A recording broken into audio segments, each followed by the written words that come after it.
Hi everyone, so today I'm going to do a book review for Assassin's Quest, which is the third book in the Farseer trilogy and our conclusion to the first part in the Tale of the Elderlings. And I just have to say, first of all, great trilogy, really amazing trilogy. If you're a fan of Patrick Rothfuss and The Name of the Wind, you will very much enjoy this trilogy and these books. Unfortunately, the first thing I have to say about this third book was it was incredibly too long.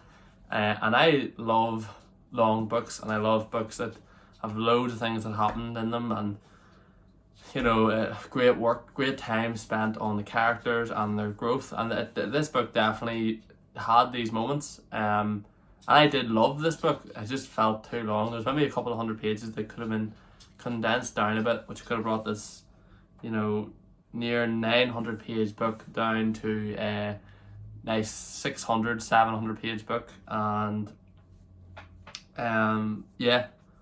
just it's hard to talk about this book without talking about spoilers, but our character has gone through a very traumatic event at the end of the second book, and now in the third book they are recovering from such event, with the cast of characters that have been built up over the first couple of books. And there is a lot of turns and twists and things that you didn't expect to happen.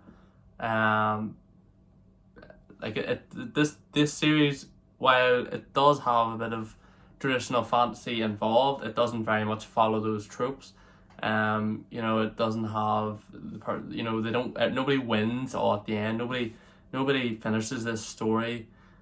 Nobody finishes this first trilogy king of the world, or everybody ends up where they're meant to end up, and things that were foreshadowed in the first two books do come to fruition in this third book, which I do love to see. A bit of foreshadowing that isn't forgotten about is always great. Overall, I do very much want to continue this series. I have the first book in the Ships series, and I do plan to read it probably next week at some point. But in conclusion, I must say this was a 7 out of 10 for me, which is the lowest ranking for me out of the three books, in which I give them an 8, and a 7. I very much enjoyed this book. It just felt a wee bit too long, so prepare yourself for that if you plan to read this book. But once again, Robin Hobb is an amazing writer. I love her character work, which was truly outstanding in this, and I will very much be continuing on reading the books. So if you enjoyed this video, please hit the like button, comment below what you have thought of Assassin's Quest if you have read it, and if not, what are your plans for this series? Do you think you will read it?